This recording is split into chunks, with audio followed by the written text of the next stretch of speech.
Many years ago in my career, I was faced with the challenge of dealing with reward and recognition. And the first thing I did was to figure out what is the relative weight within most people's minds of reward, which is typically money and perks, versus recognition.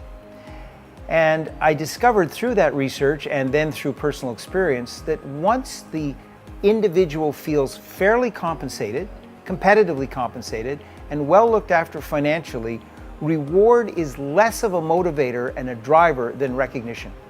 People like to feel recognized. We all do.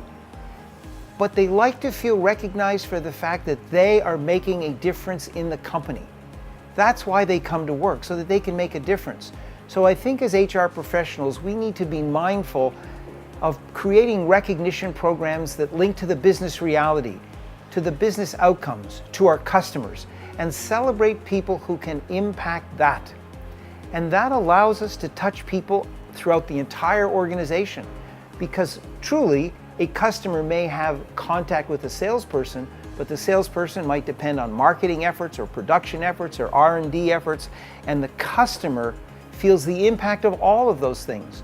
So we can go into the organization and identify folks who have really done a terrific job either with customers or profitability or productivity or process improvement, whatever it is, but link it to the business reality and give them credit both with their peers and senior folks. Very powerful.